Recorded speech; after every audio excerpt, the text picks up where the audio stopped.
इस कहानी की शुरुआत में हमें ब्लू स्काई ड्रैगन को दिखाया जाता है जिसे सोल अलायंस ने 10,000 स्कीज के फॉरबिडन लैंड में कैद किया हुआ था। लेकिन एक रात स्काई ड्रैगन उनकी कैद से निकल जाता है और अपने सीक्रेट सोल पेट एक को लेकर वहां से भागने लगता है। सोल अलायंस के कुछ सोल्जर्स उसका पीछा कर रहे थे। सोल अलायंस का सीनियर अपने थंडर लाइन की मदद से स्काई ड्रैगन को इलेक्ट्रिक शॉक देता है। स्काई ड्रैगन को काफी गुस्सा आता है और अपनी टेल से अटैक करके दो सोल्जर्स को नीचे गिरा देता है, पर थंडर लायंस फिर से उन्हें अपने ऊपर बिठा लेते हैं। स्काई ड्रैगन अपनी फायर ब्रेथ से सोल्जर्स पर अटैक करता है, मगर सीनियर अपने थंडर ट्रैप की मदद से उसका अटैक फेल कर देता है और स्काई ड्रैगन को दूर कर देता है। स्काई ड्रैगन उनसे दूर भागने की कोशिश करता है, लेकिन सोल्जर्स एक थंडर फॉर्मेशन की मदद से स्काई ड्रैगन को घायल कर देते हैं, जिसकी वजह से sky dragon green nightmare island पर गिर जाता है। आइलैंड पर बहुत ज्यादा स्मोक था। इसका फायदा उठाकर स्काई ड्रैगन एक कैटरपिलर में ट्रांसफॉर्म होकर वहीं छिप जाता है। फिर हम गेंगलू सिटी का सीन देखते हैं। सिटी की 4 मेजर फैमिली में से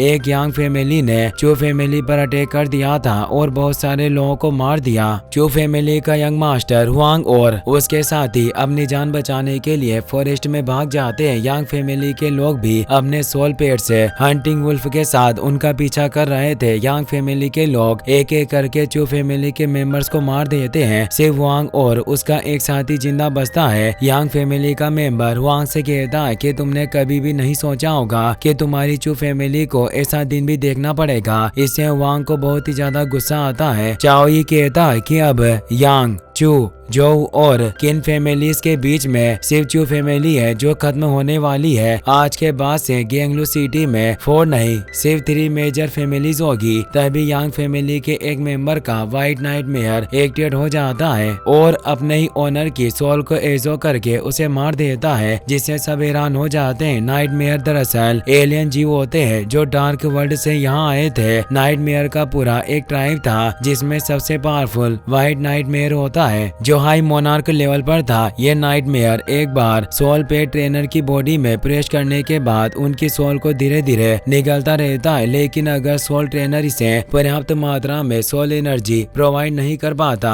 तो व्हाइट नाइटमेयर पूरी तरीके से उसे निगल लेता है। व्हाइट नाइटमेयर काफी पावरफुल होते हैं और इन्हें सोल ट्रेनर सिर्फ सोल मास्टर लेवल पर पहुंचने के बाद ही ठीक से कंट्रोल कर सकता है। व्हाइट नाइटमेयर नाइटमेयर पैलेस का सबसे पावरफुल नाइटमेयर है और इस दुनिया में ग्रीन नाइटमेयर और ब्लू नाइटमेयर भी एग्जिस्ट करते हैं जो व्हाइट नाइटमेयर से काफी कमजोर है, पर ज्यादातर सोल पेट ट्रेनर सिर्फ इन दोनों नाइटमेयर को ही कंट्रोल करके इन्हें अपना इविल सोल पेट बना पाते हैं। व्हाइट नाइटमेयर एक एक करके वहां मौजूद लोगों पर अटैक करने लगता है। उनकी सोल पावर कमजोर होने की वजह से वो उनकी एनर्जी को एजो करके उन्हें मारने लगता है। तभी नाइटमेयर पैलेस का सोल पेट ट्रेनर शिया गुआन गान वहाँ आता है। वो अपनी एक फॉर्मेशन की मदद से व्हाइट नाइटमेयर को कैद कर देता है। यांग फैमिली के सारे मेंबर्स अपने घुटनों पर बैठकर शिया गुआन को लॉर्ड शिया कहकर रेस्पेक्ट देते हैं। शिया गुआन कहता है कि वो मेंबर बिना फर्स्ट लेवल को कल्टिवेट किए मर गया। ये सच में काफी अजीब बात है। चू फैमिली का मेंबर अपनी जान बचाने के लिए वहाँ से भागने लगता है। शिया गुआन व्हाइट नाइटमेयर को फॉर्मेशन से बाहर निकाल लेता है। व्हाइट नाइटमेयर चू फैमिली के मेंबर की सोल को एजो करके उसे मार देता है। इससे वांग को बहुत ही ज्यादा गुस्सा आता है और वो अपनी पावर एक्टिवेट करके व्हाइट नाइटमेयर को रोकने लगता है। यह देखकर शिया गुआन चौंक जाता है और व्हाइट नाइटमेयर को वांग की बॉडी में भेज देता है, जिसकी वजह से वांग बेहोश हो जाता है। शिया गुआन चाओ ही से कहता है कि व्हाइट नाइटमेयर को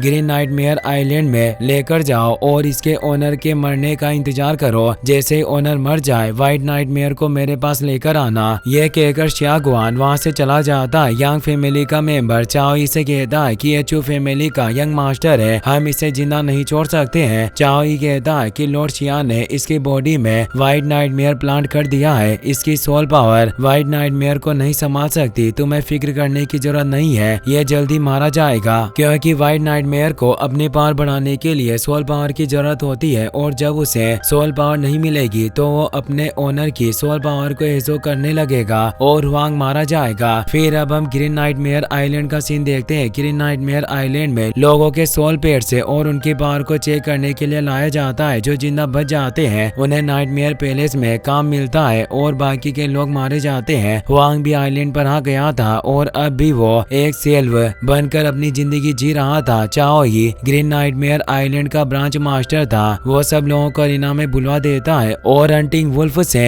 उन पर अटैक करवाता है। सब लोग अपनी जान बचाने के लिए इधर उधर भागने लगते हैं। उन्हें देखकर चाओ ही बहुत खुश होता है और हंसने लगता है, जिससे हुआंग को बहुत गुस्सा आता है। जो शेंगमो हुआंग और उसकी साथी टिंग यू को वुल्फ के सामने फेंक देता है ताकि उसकी जान बच सके। वुल्फ हुआंग पर अटैक करता है, जिसकी वजह से हुआंग के गले से चू फैमिली का पेंडेंट गिर जाता है। वुल्फ टिंगयू को मारने के लिए जाने लगता है, पर हुआंग टिंगयू को लेकर साइड में कूद जाता है और उसकी जान बचा लेता है। लेकिन दूसरा वुल्फ हुआंग की बैग पर अटैक करके उसे घायल कर देता है। इसे चाओ ही खुश हो जाता है और हुआंग के मरने का इंतजार करने लगता है। लेकिन तभी डीकन गुली बेल बजाकर सारे वुल्फ्स को अपने ओनर के पास भेज देता है। इससे चाओ ही को काफी गुस्सा आता है और वो गुली को डांटने लगता है। गुली कहता है कि रूल्स के हिसाब से जब आधे लोग मारे जाएंगे तो हमें ये सब बंद करना पड़ता है। चाओ ही गुली को किक मारकर दूर गिरा देता है। वो सब लोगों से कहता है कि कल से तुम सब आइलैंड में जाकर अपने लिए सोल पेट से ढूंढ सकते हो। 3 महीनों बाद डुअल कंपटीशन शुरू होने वाला है, इसीलिए सब अपने लिए स्ट्रॉन्ग सोल पेट ढूंढना और उन्हें अच्छी तरह से ट्रेन करना, क्योंकि उस डुअल कंपटीशन में सिर्फ बैटल जीतने वाला ही जिंदा रहेगा। हुआंग अपना पेंडेंट लेने के लिए जाता है, पर शेंगमो अपने पैर के नीचे उसका पेंडेंट दबा लेता है। वो कहता है कि मैंने नहीं सोचा था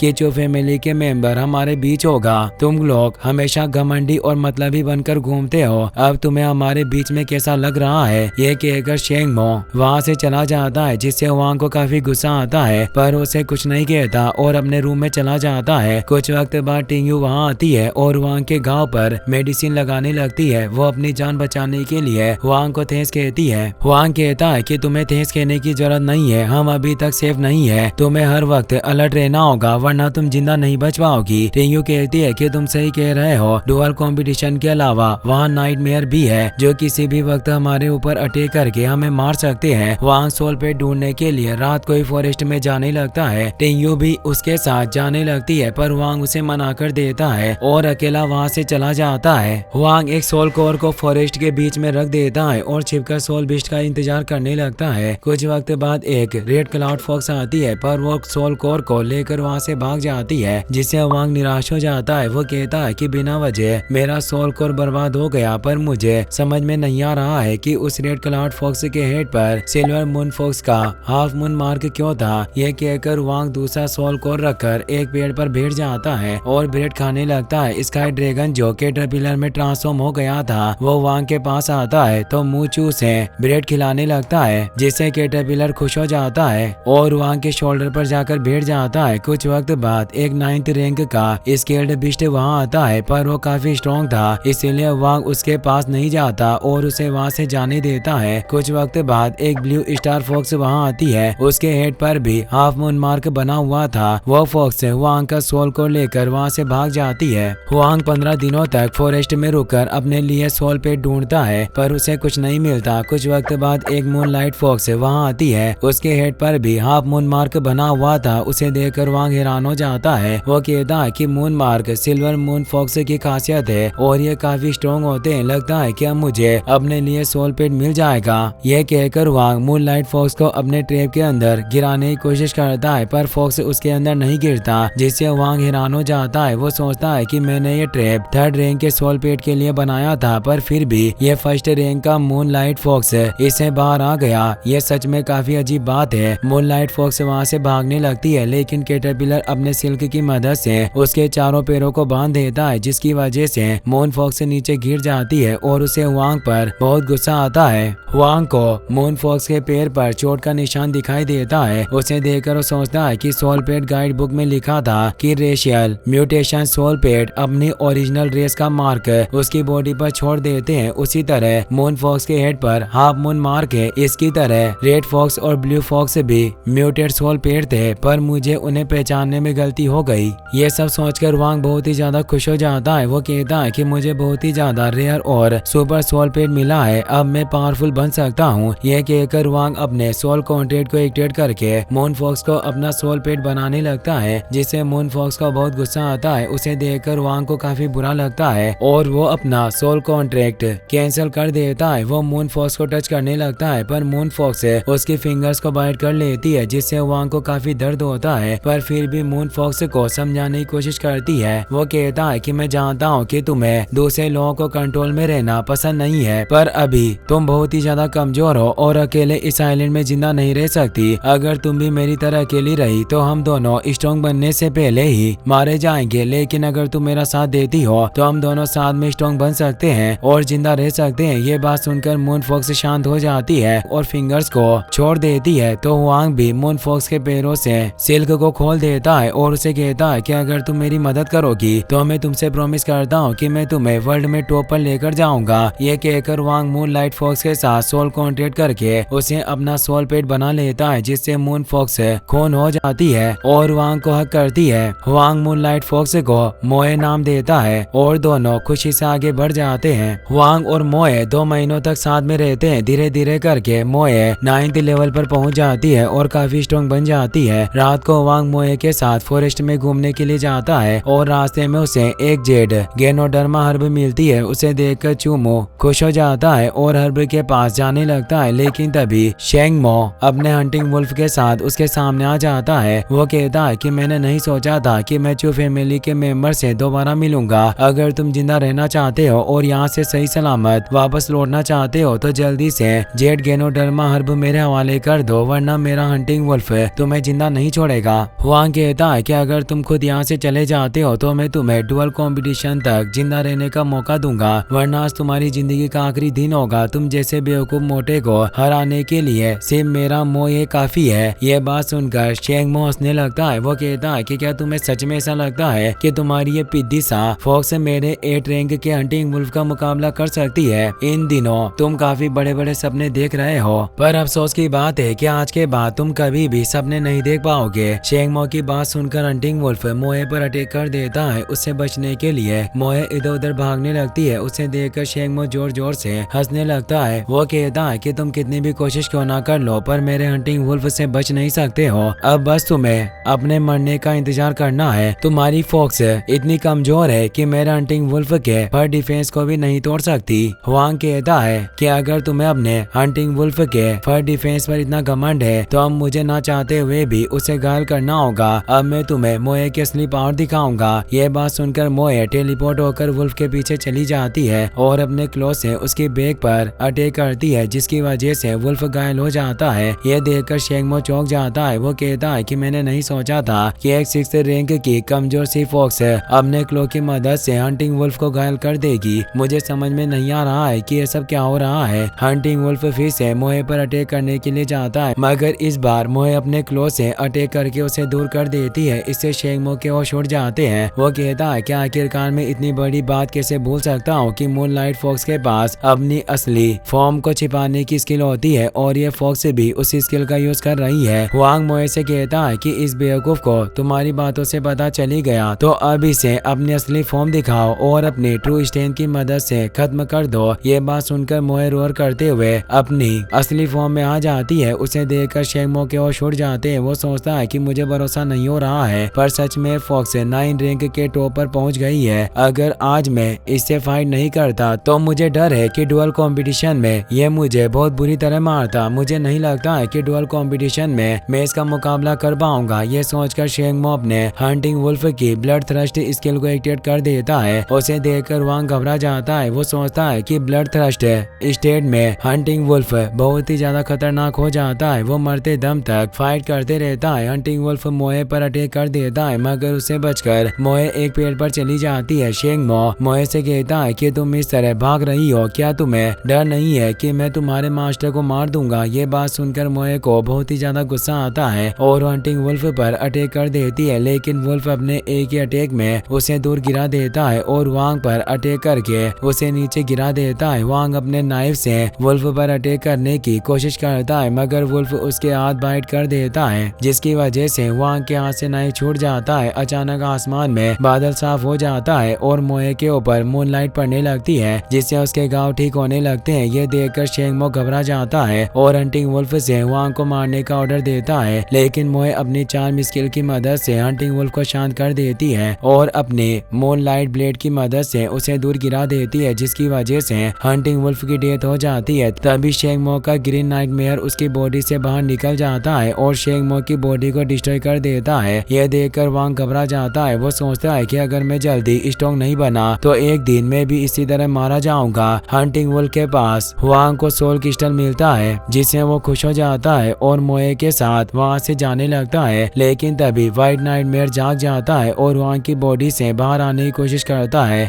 मोए उसके पास जाने की कोशिश करती है, पर वांग की बॉडी से स्ट्रॉन्ग एनर्जी रिलीज होती है, जिस वजह से वो दूर गिर जाती है और उसे चोट लगती है, जिस वजह से वो वांग के पास नहीं जा पाती। वांग अपने आप को संभालता है और व्हाइट नाइटमेयर को बॉडी से बाहर निकाल देता है। व्हाइट नाइटमेयर वांग की सोल को उसकी बॉडी से बाहर निकाल लेता है और उसकी सोल पावर को एब्जॉर्ब करने लगता है, जिससे वांग को काफी तकलीफ होती है। वो व्हाइट नाइटमेयर को रोकने की कोशिश करता है, पर व्हाइट नाइटमेयर उसकी बात नहीं सुनता। सोल पावर एजो करने के बाद व्हाइट नाइटमेयर की भूख भी मिट जाती है और वो वांग की बॉडी में चला जाता है, जिससे वांग शांत हो जाता है। वो सोचता है कि मुझे उम्मीद नहीं थी कि ये इतनी जल्दी अपने लेवल को बढ़ा लेगा। अच्छा हुआ कि अभी मेरे पास पूरी सोल पावर थी और व्हाइट नाइटमेयर को 80% सोल पावर की जरूरत थी, जिस वजह से मैं जिंदा बच गया। अगर मेरी सोल पावर कम होती तो मैं जिंदा नहीं बच पाता। यह सोचकर वांग मोए के पास जाता है और उसकी चोट पर मेडिसिन लगाता है। वांग मोए को सोल स्टेज में भेज देता है और खुद अपने घर चला जाता है। फिर हम डीकन गुली को देखते हैं। वो चाओई को बताता है कि आपको शेंगमो काफी पसंद है, पर अफसोस की बात है कि उसकी डेथ हो गई है। ये बात सुनकर चाओई को बहुत गुस्सा आता है। वो गुली को किक मारकर गिरा देता है और पूछता है कि आखिरकार किसकी हिम्मत इतनी बढ़ गई है जो उसने शेंगमो को मार दिया। गुली बताता है कि मैंने चेक किया, कल रात वांग को छोड़कर कोई भी कैंप से बाहर नहीं गया था। मुझे लगता है कि कोई आउटसाइडर आइलैंड में आ गया है और उसी ने शेंगमो को मारा होगा। चाओई कहता है कि अब जो हो गया है उसे भूल जाओ और जल्दी से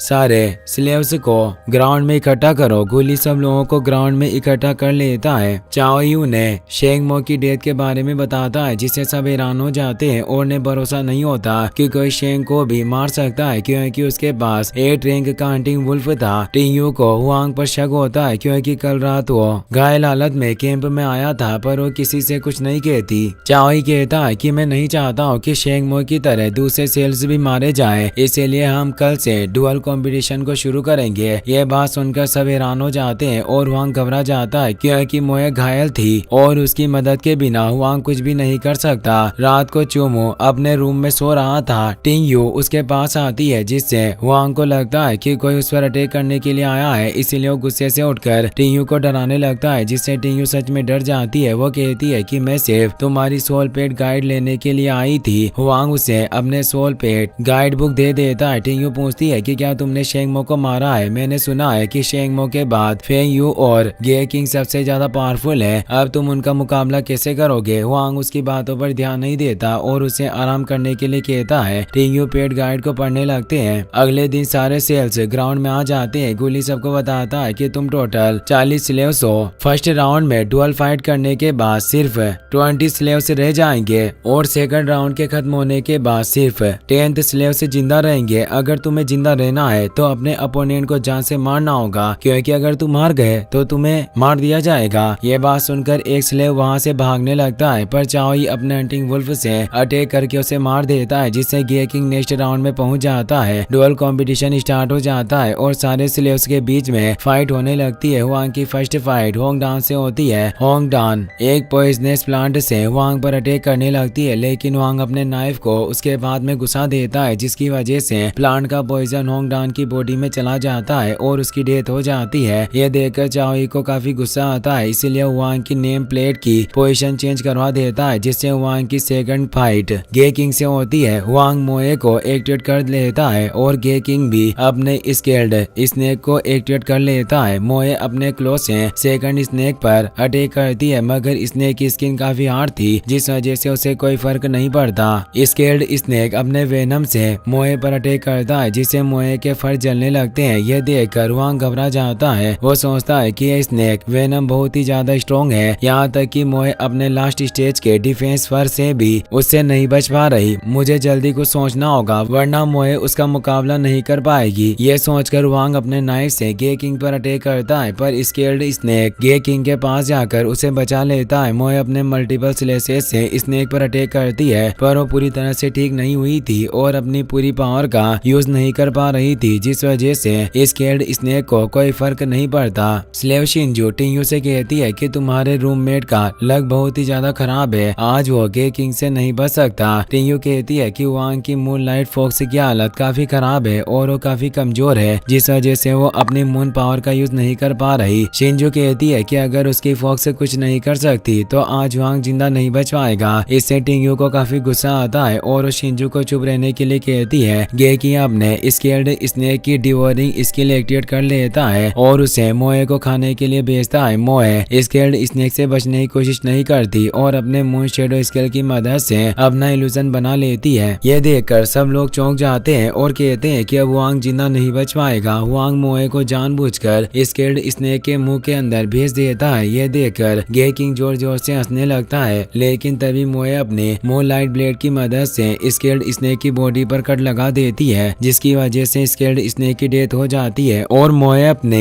असली फॉर्म में उसकी बॉडी से बाहर आ जाती है। ये देखकर सब हैरान हो जाते हैं। फेंग यू कहता है मून लाइट फॉक्स की हाई लेवल कॉम्बैट टेक्निक है, इसका मतलब है कि वांग की फॉक्स से कम 9 रैंक की है। वांग फाइट जीत जाता है और गार्ड्स गे किंग को मारने के लिए आने लगते हैं, जिससे गे किंग बहुत ही ज्यादा डर जाता है। वो कहता है कि मैं किसी नाइटमेयर के हाथों नहीं मरना चाहता। ये कहकर वो नाइफ से गर्दन काट कर सुसाइड कर लेता है। यह देखकर वांग सोचता है कि ये सब लोग नाइटमेयर पैलेस के पागल है। गे किंग को पता था कि नाइटमेयर के हाथों मरना कैसा होता है, इसीलिए उसने खुद सुसाइड कर ली। ये सोचकर वांग मोए को सोल स्पेस में भेज देता है। चाओई सोचता है कि मुझे यकीन नहीं हो रहा है कि वांग ने इतने वक्त तक अपने पेट को छिपा कर रखा, यहाँ तक कि मैं भी उसका पता नहीं लगा पाया। मुझे लग रहा था कि वांग आसानी से मारा जाएगा, पर मुझे उम्मीद नहीं थी कि वो इतना ज्यादा चालाक होगा। अब मैं यांग फैमिली के ऑर्डर को पूरे करने में देर नहीं कर सकता, वरना मेरी जान खतरे में पड़ जाएगी। ये सोचकर चाओई अपनी मेंटल कंट्रोल टेक्निक की मदद से वांग के सोल स्पेस को सील कर देता है, जिसकी वजह से वांग को बहुत ही ज्यादा तकलीफ होती है और उसे पता चल जाता है कि चाओई ने सोल कंट्रोल टेक्निक का यूज किया है। यह सब देखकर टिंगयू हैरान हो जाती है। उसे समझ में नहीं आता है कि वांग के जीतने पर भी चाओई उसके साथ यह सब क्यों कर रहा है। चाओई वांग से कहता है कि लगता है कि तुम्हारे अंदर ज्यादा ही हिम्मत आ गई है, अब तुम्हें सबक सिखाने का वक्त आ गया है। ये कहकर अपने हंटिंग वुल्फ को लेकर वांग के पास जाता है और उसे कहता है कि मैं तुम्हें एक आखिरी मौका दे रहा हूँ, अगर तुमने मुझे जोर बोलने की हिम्मत की तो मेरा हंटिंग वुल्फ तुम्हारे टुकड़े टुकड़े कर देगा। ये सब बातें सुनकर मोए को बहुत ही ज्यादा गुस्सा आता है, पर चाओई के वांग का सोल स्पेस सील कर दिया गया था, जिस वजह से मोए सोल स्पेस से बाहर नहीं आ रही थी और उसे वांग की बहुत ही ज्यादा फिक्र हो रही थी। वांग उसे समझाता है कि तुम्हें घबराने की जरूरत नहीं है, मैं बिल्कुल ठीक हूँ और मुझे कुछ भी नहीं होगा। चाओई वांग से पूछता है कि अब मुझे बताओ कि क्या तुमने ही शेंगमो को मारा था। ये बात सुनकर सब लोगों के होश उड़ जाते हैं और हैरान हो जाते हैं। वांग चाओई की बात का कोई जवाब नहीं देता, जिससे चाओई को बहुत गुस्सा आता है। वो कहता है कि तुम मेरी बात का कोई जवाब नहीं दे रहे, इसका मतलब यही है कि तुमने ही शेंगमो को मारा है। यह कहकर वांग पर अटैक करता है, जिसकी वजह से वांग बेहोश होकर नीचे गिर जाता है। चाओई अपने हंटिंग वुल्फ से वांग को मारने का ऑर्डर देता है। हंटिंग वुल्फ वांग को खाने लगता है, लेकिन तभी शिया गुआन वहां जाता है और चाओई को रोक देता है, पर वो किसी के सामने नहीं आता। शियान गुआन की आवाज सुनकर चाओई और उसका हंटिंग वुल्फ डर जाता है। दोनों अपना सर झुकाकर जमीन पर बैठ जाते हैं। शिया हुआन कहता है कि मैं व्हाइट नाइटमेयर को लेने के लिए वापस आया था, पर उसके होस्ट को देखकर ऐसा लगता है कि उसे अभी कुछ और सोल पावर की जरूरत है, इसलिए व्हाइट नाइटमेयर को कुछ और वक्त अपना लेवल बढ़ाने का मौका दो। ये कहकर शिया गुआन वहाँ से चला जाता है। शिया गुआन की बात मानकर चाओई हुआंग को जिंदा छोड़कर वहाँ से चला जाता है। टिंगयू हुआंग को वहाँ से ले जाती है। रात को हुआंग और मोए क्लिफ के ऊपर चले जाते हैं। हुआंग कहता है कि हमें जल्दी से ग्रीन नाइटमेयर आइलैंड से भागने का रास्ता ढूंढना होगा। मैं तुमसे प्रॉमिस करता हूँ कि हम दोनों साथ में स्ट्रॉन्ग बनेंगे और मैं तुम्हें जल्दी से चू फैमिली में लेकर जाऊंगा।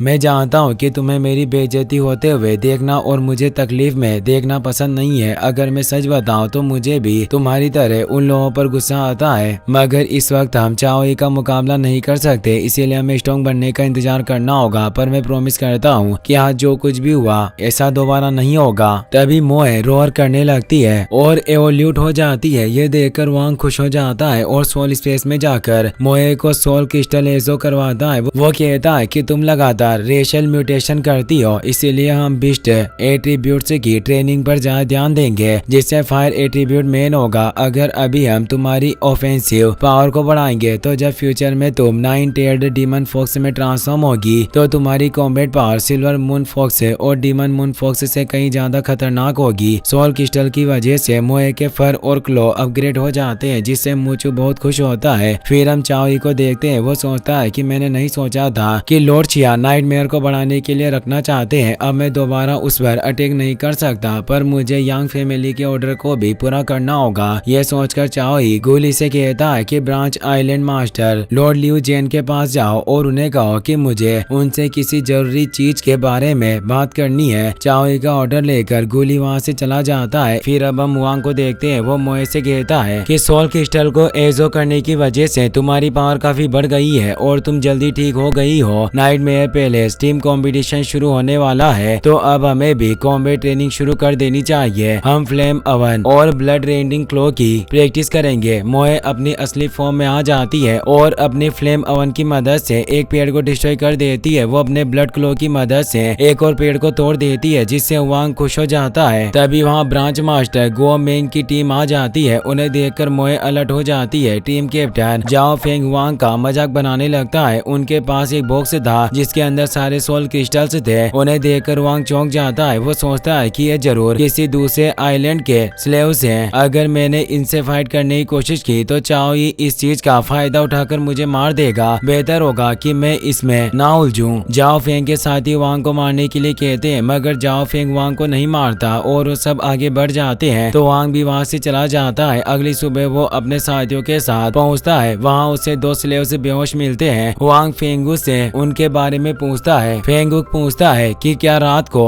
तुम्हें कुछ अजीब लोग मिले थे जिन्हें तुमने कभी ना देखा हो। वांग उसे जाओ यांग और उसकी टीम के बारे में कुछ भी नहीं बताता और कुछ भी जानने से मना कर देता है। फेंगू बताता है कि कल रात हमें फॉरेस्ट में बहुत सारे सोल कोर्स मिले थे। मैंने इन दोनों को सोल कोर्स के साथ कैंप की तरफ भेजा था, पर रास्ते में इन्हें कुछ लोगों ने ढूंढ लिया। टिंगू कहती है कि जब हम कैंप में आए तो हमें दोनों साथी नहीं मिले। हम इन्हें फॉरेस्ट में ढूंढने के लिए गए और वहाँ ये दोनों घायल हालत में बेहोश पड़े हुए थे। इन दोनों के हिसाब से वो लोग किसी को बॉस जाओ कहकर बुला रहे थे। ये बात सुनकर वांग को पूरी तरह से भरोसा हो जाता है कि जाओ फेंग और उसके साथियों ने ही वो सोल कोर्स लूटे हैं, पर फिर भी वो किसी को उनके बारे में नहीं बताता। फेंगू कहता है कि मैं किन के साथ कह सकता हूँ कि ये काम जाओ फेंग की टीम ने किया है। हम सिर्फ कंपटीशन में ही उनसे मिल सकते हैं। भले ही जाओ फेंग की टीम स्ट्रॉन्ग है, पर फिर भी हमें उनसे बदला लेना होगा। वांग सारी बातें सुनकर आराम करने के लिए चला जाता है। फेंगू उसे ट्रेनिंग करने के लिए कहता है, पर वांग उसकी बात नहीं सुनता और अपने रूम में चला जाता है। अगले दिन सारे स्लेव्स कंपटीशन के लिए ग्राउंड में आ जाते हैं। ग्रीन नाइटमेयर आइलैंड के चीफ मास्टर से कहते हैं कि टीम कंपटीशन का पहला मैच गो मेंग की टीम और चाओई की टीम के बीच में होगा। जो टीम बैटल जीत जाएगी उस टीम से कुछ मेंबर्स को नाइटमेयर पैलेस के लिए सिलेक्ट किया जाएगा। जब तक एक टीम हार नहीं मान लेती या उनके सोल पेट्स मर नहीं जाते तब तक ये बैटल खत्म नहीं होगी। दोनों टीम से ग्राउंड में आ जाती है। जाओ यांग की टीम फेंगू की टीम का मजाक उड़ाने लगती है, जिससे फेंगू और उसकी टीम को बहुत गुस्सा आता है। इसीलिए वो अपने सोल पेट्स को एक्टिवेट कर लेते हैं। तो जाओ फेंग की टीम भी अपने सोल पेट्स को एक्टिवेट कर लेती है। चीफ मास्टर ग्राउंड के ऊपर एक शील्ड बना देते हैं और उनकी बैटल शुरू कर देते हैं। जाओ फेंग का स्केल्ड बिस्ट अपने एक ही अटैक में फेंगू की टीम के सारे सोल पेट्स को दूर कर देता है, जिससे सब हैरान हो जाते हैं। वांग सबको कहता है कि मैं स्केल्ड बिस्ट को संभालता हूँ और तुम बाकी सोल पेट्स को रोको। इस तरह हम इन्हें हरा देंगे। फेंगू वांग की बात मान लेता है और सब फाइट करने लगते हैं। चाओ ही लियू जेन से पूछता है कि चीफ मास्टर के रूल्स के हिसाब से मैं चू फैमिली के बच्चे को नहीं मार सकता हूँ, क्या आपके पास उसे मारने का कोई तरीका है? लियू जेन कहता है कि तुम्हें थोड़ा इंतजार करने की जरूरत है, मैं सब संभाल लूंगा। मोए स्केल्ड बिस्ट के पास जाकर उसका ध्यान अपनी तरफ कर लेती है और उसे नीचे गिरा देता है, जिससे जांग फेंग को काफी गुस्सा आता है। वो स्केल्ड बिस्ट से कहता है कि तुम्हें इस बेवकूफ फॉक्स पर ध्यान देने की जरूरत नहीं है, तुम बस रॉक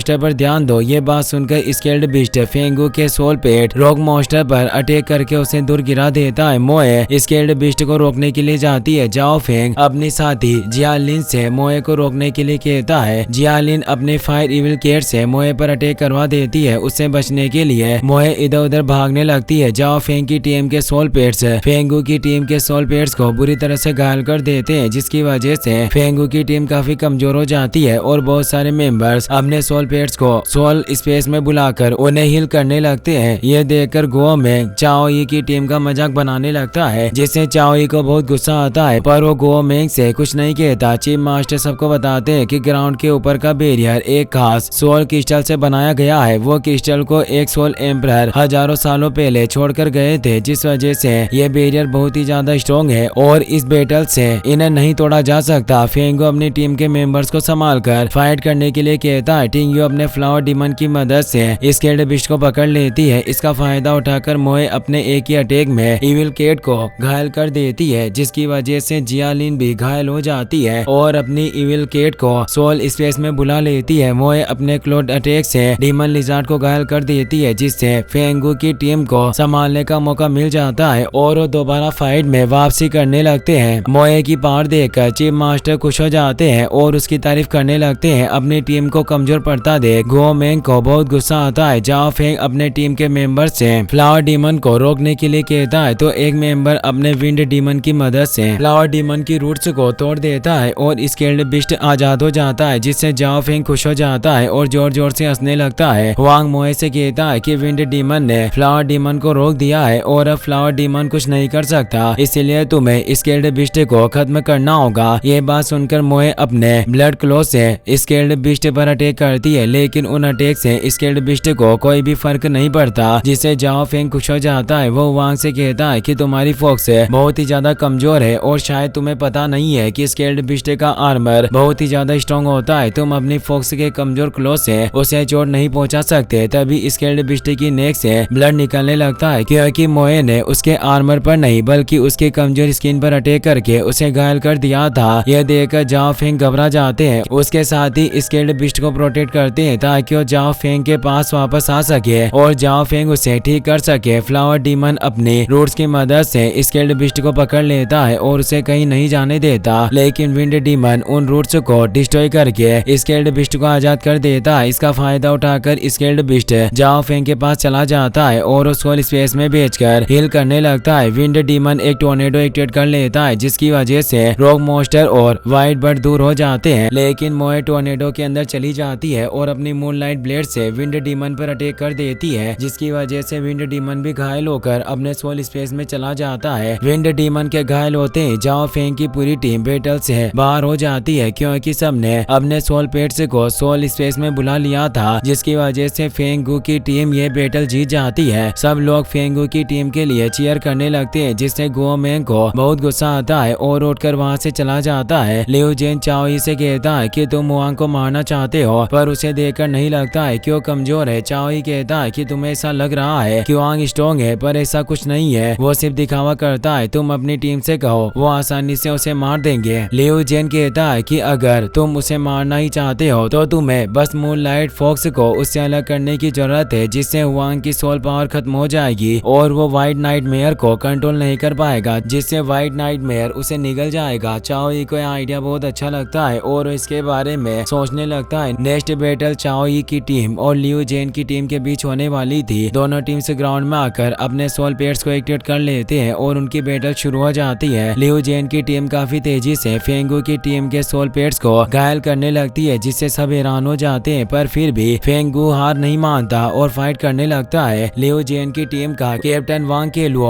उसे कहता है कि हमारा टारगेट वांग है, अगर तुम्हें खतरे में नहीं पड़ना है तो चुपचाप हार मान लो, लेकिन फेंगू और उसकी टीम हार नहीं मानती। टिंग्यू वांग से पूछती है, क्या आखिरकार वांग केलुओ तुम्हें टारगेट बनाने की बात क्यों कर रहा है, क्या तुम उसे पहले से जानते हो? वांग कहता है कि मैं उसे नहीं जानता हूँ, वो सिर्फ हमारी पहली बैटल को देखकर मुझसे मुकाबला करना चाहते हैं, पर तुम्हें फिक्र करने की जरूरत नहीं है। अगर मैं उसे नहीं हरा पाया तो हार मान लूंगा, बस मेरे लिए तुम अपनी जान खतरे में मत डालना। फ्लावर डीमन अपनी रूट्स की मदद से एक बैरियर को बनाने की कोशिश करता है, पर अपोनेंट टीम का फायर प्लांट डीमन अपने एक ही अटैक में उसकी रूट्स को डिस्ट्रॉय कर देता है और उसे बहुत मारता जाता है, जिस वजह से टिंगू फ्लावर डीमन को सोल स्पेस में भेजकर हील करने लगती है। फायर प्लांट डीमन एक एक करके फेंगू की टीम के सारे सोल पेट्स को घायल कर देता है, जिस वजह से उन्हें अपने पेट्स को सोल स्पेस में बुलाना पड़ता है। सिर्फ मोए ग्राउंड में बची हुई थी। फेंगू हुआंग से कहता है कि हमारे सारे साथी घायल हो गए हैं और मुझे नहीं लगता है कि अब हम फाइट कर पाएंगे, इसीलिए इस बार हमें हार माननी होगी। हुआंग फेंगू की बात मानकर मोए को अपने पास बुलाने लगता है, लेकिन वांग केलुओ का सोल पेट शेडो अपनी शेडो नेल स्किल की मदद से मोए को पकड़ लेता है। वांग अपनी पावर बढ़ाने लगता है, लेकिन तभी चाओई सोल टेक्निक की मदद से वांग की सोल के अंदर आ जाता है और उसकी सोल को पकड़ लेता है, जिसकी वजह से वांग और मोए का सोल कनेक्शन टूट जाता है और वांग मोए को कोई ऑर्डर नहीं दे पाता। चाओई वांग का मजाक उड़ाकर जोर जोर से हंसने लगता है।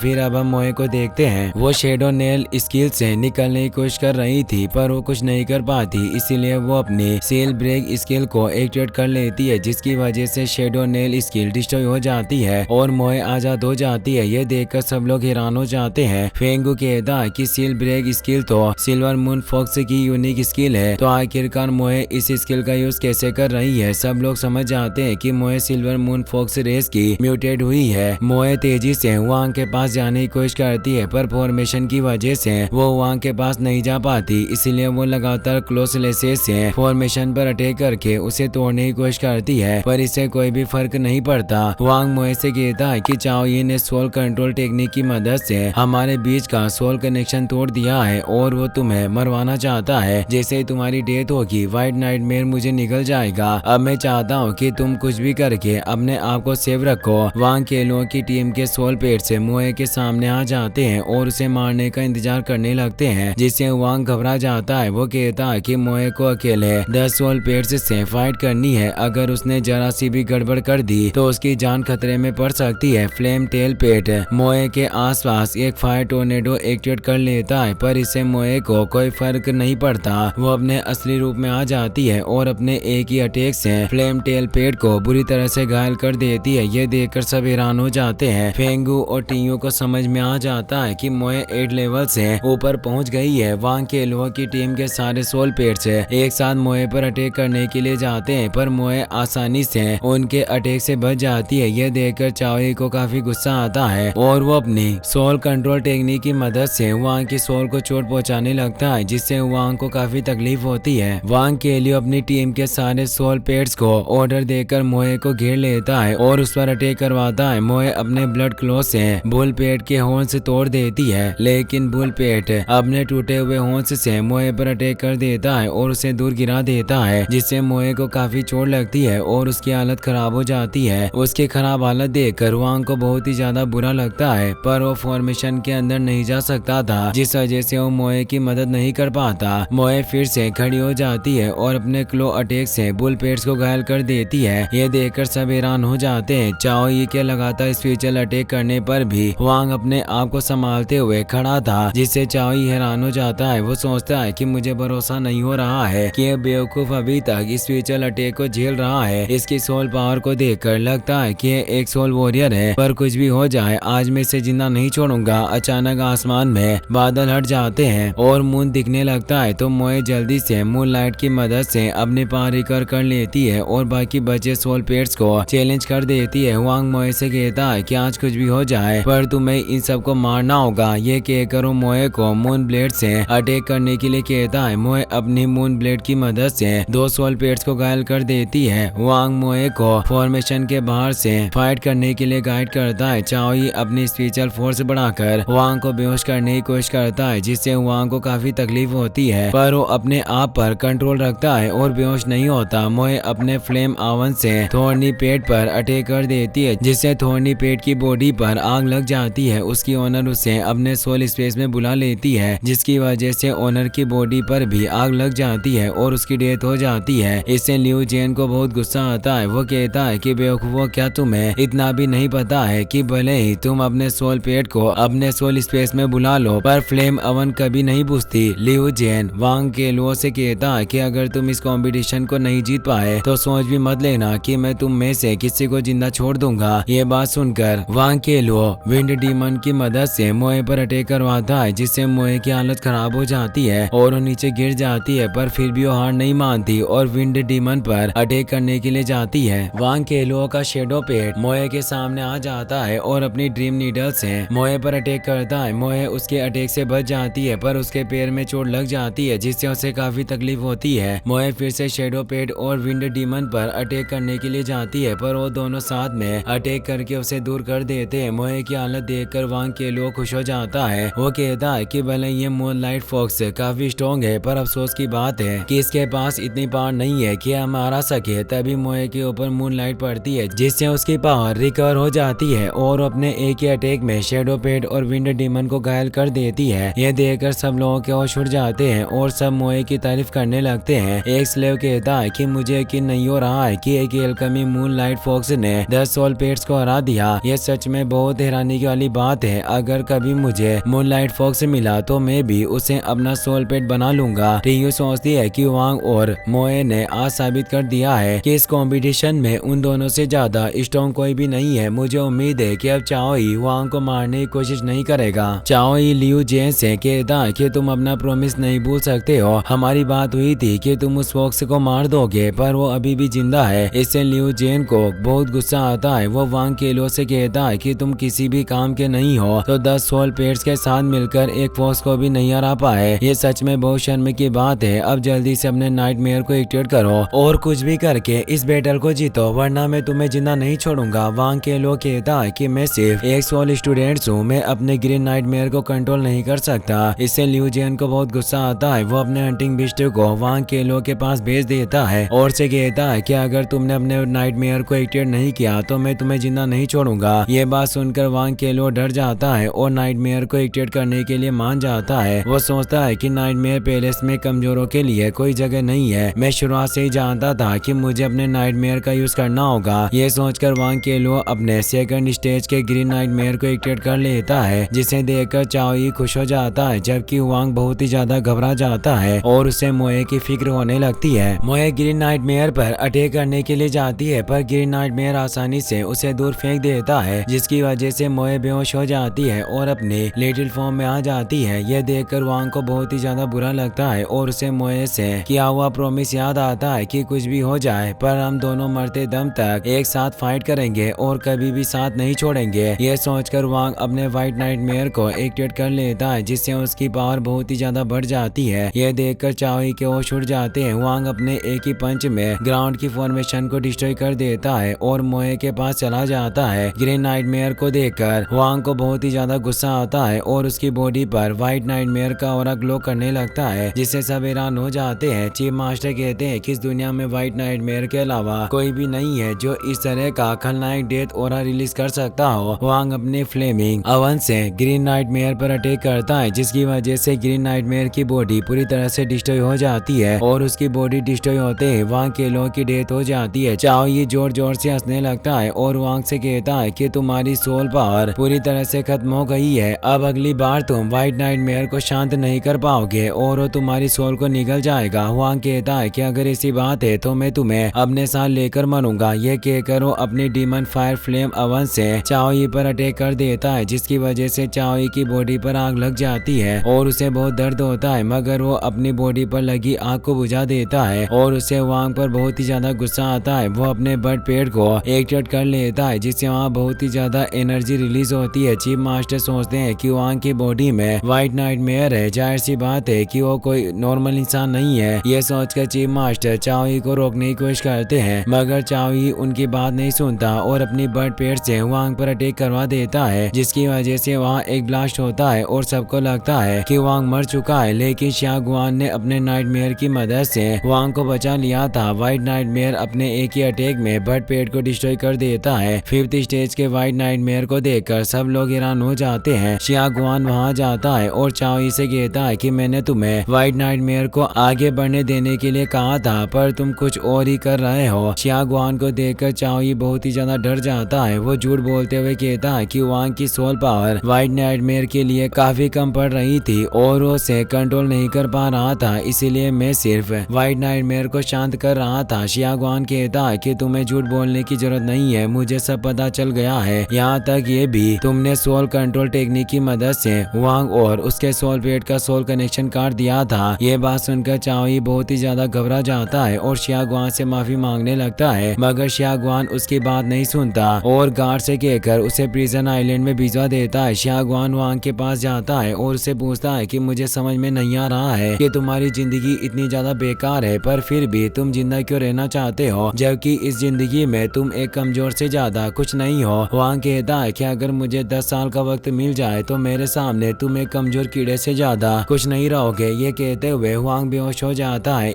फिर अब हम वांग को देखते हैं, वो एक शिप पर बेहोश पड़ा हुआ था। कुछ वक्त बाद उसे होश आ जाता है। शियागुआन उसके पास खड़ा था। वांग उससे पूछता है कि क्या तुम व्हाइट नाइटमेयर को लेने के लिए यहाँ आए हो। शियागुआन कहता है कि मैं जानता हूँ कि तुम्हें डर है कि व्हाइट नाइटमेयर के बॉडी से निकलने के बाद तुम जिंदा नहीं रह पाओगे, और तुम सही समझ रहे हो, तुम सिर्फ व्हाइट नाइटमेयर को अपग्रेड करने का एक जरिया हो। जब मैं व्हाइट नाइटमेयर को ले जाऊंगा, व्हाइट नाइटमेयर खुद तुम्हारी बॉडी को निगल जाएगा। वांग कहता है कि कहीं ऐसा ना हो जाए कि व्हाइट नाइटमेयर मुझे निगलने की बजाय तुम्हें निगल जाए, उस वक्त तुम क्या करोगे। शियागुआन कहता है कि तुम अपनी बड़ास निकाल कर मुझे गुस्सा दिलाने की कोशिश कर रहे हो, पर अफसोस की बात है कि ये सब चीजें मेरे ऊपर काम नहीं करेगी। तुम जिस चू फैमिली के बारे में सोच रहे हो वो अभी भी उसी सिचुएशन से गुजर रही है, और यांग फैमिली के प्रेशर की वजह से वो अपनी जिंदगी और मौत के दरवाजे पर खड़े हैं। पर इसका तुम्हारी और तुम्हारी फैमिली की कमजोरियां बेवकूफी से कोई लेना देना नहीं है। ये सब तुम्हारी किस्मत में लिखा है। यांग फैमिली नाइटमेयर पैलेस के अंडर में काम करती है और यांग फैमिली मेरे ऑर्डर्स भी मानती है, मगर तुमने इतने वक्त तक व्हाइट नाइटमेयर को सोल पावर एजो करके आगे बढ़ने में मदद की है, तो मैं तुम्हें जिंदा छोड़ सकता हूँ। ये बात सुनकर वांग को एक उम्मीद की किरण दिखाई देती है और वो पूछता है कि यहाँ से जाने के लिए मुझे क्या करना होगा। शियागुआन कहता है कि ये ship eternal ocean prison island में जा रही है, लेकिन अगर तुम आइलैंड पर जाने से डरते हो तो मेरे पास एक दूसरा रास्ता भी है। नाइटमेयर पैलेस की लिटिल प्रिंसेस बाई जिन रोहू ने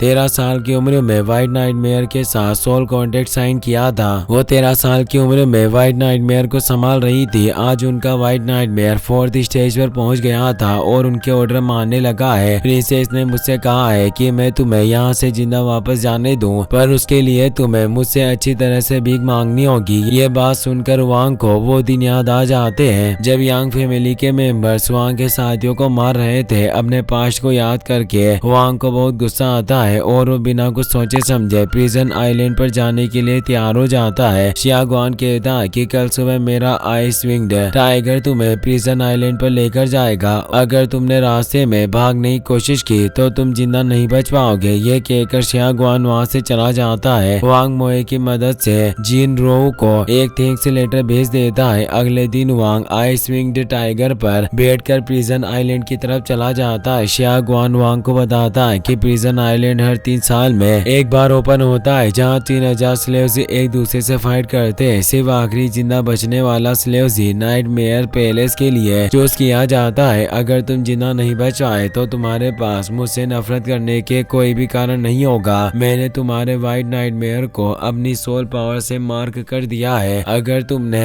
भागने की कोशिश की तो तुम जिंदा नहीं बच पाओगे। ये सब बातें सुनकर वांग सोचता है कि मैं और मोए जरूर जिंदा बचेंगे जब वक्त आएगा। शियागुआन मेरे सामने घुटने टेकेगा और मुझसे माफी मांगेगा। तभी वांग के ऊपर एक जायंट बर्ड आ जाती है, जिसे देखकर वांग के होश उड़ जाते हैं। उस बर्ड के फेदर्स की फोर्स की वजह से आइस विंग्ड टाइगर अपने आप को संभाल नहीं पाता और वो वांग को लेकर नीचे गिरने लगता है, पर नीचे जाकर वो अपने आप को संभाल लेता है और दोनों उस जायंट बर्ड को देखने लगते हैं। वांग सोचता है कि मुझे भरोसा नहीं हो रहा कि इस दुनिया में इस तरह का सोल पेट भी है। मुझे लग रहा था कि यह सिर्फ एक किलिंग आइलैंड है, पर अब ऐसा लग रहा है कि मैं एक अच्छी जगह पर आया हूँ। कुछ वक्त बाद वो इटर्नल ओशन के बीच में प्रिजन आइलैंड पर पहुंच जाते हैं। आइस विंग्ड टाइगर वांग को छोड़कर वहां से चला जाता है। वांग मोए को सोल स्पेस से बाहर निकाल देता है। ग्रीन कैटरपिलर भी वांग के साथ प्रिजन आइलैंड में आ गया था। वांग मोए के साथ आगे बढ़ जाता है। फॉरेस्ट में घूमते हुए वांग को एक प्रिजनर की डेड बॉडी मिलती है, जो पूरी तरह से आइस में फ्रीज हो रखी थी। उसे देखकर वांग हैरान हो जाता है। वो अपने नाइफ से आइस को तोड़ने लगता है, लेकिन तभी एक आइस फैल्कन वहां जाती है और उन पर अटैक कर देती है, पर वांग और मोए उससे बच जाते हैं। आइस फैल्कन को देखकर वांग समझ जाता है कि आइस फैल्कन ने ही उस प्रिजनर को मारा होगा। मोए अपनी असली फॉर्म में आ जाती है और अपनी फ्लेम को एक्टिवेट करके आइस फैल्कन पर अटैक करने के लिए जाती है। है। मोए की पावर देखकर आइस फेल्कन डर जाती है और वहाँ से भागने लगती है। वांग मोए से कहता है कि कुछ भी हो जाए पर हम इसे मारेंगे नहीं। ये कहकर वो आइस फेल्कन का पीछा करने लगते हैं। मोए तेजी से जाकर अपने क्लोथ से आइस फेल्कन पर अटैक करती है, जिसकी वजह से आइस फेल्कन घायल हो जाती है और जमीन पर गिर जाती है। पर वो फिर से उड़कर वहाँ से भागने लगती है, लेकिन ग्रीन कैटरपिलर अपने सिल्क थ्रेड की मदद से आइस फेल्कन को बांध लेता है, जिसकी वजह से वो उड़ नहीं पाती और नीचे गिर जाती है। वांग जल्दी से उसके पास जाता है और अपने सोल कॉन्ट्रैक्ट को एक्टिवेट करके उसे अपना सोल पेट बनाने लगता है, मगर इतने वक्त में वो आइस फेल्कन मर जाती है, जिससे वांग निराश हो जाता है। तभी वहाँ बहुत सारी आइस फेल्कन आ जाती है और वांग पर अटैक करने लगती है, जिससे वांग समझ जाता है कि आइस फेल्कन जानबूझकर उसे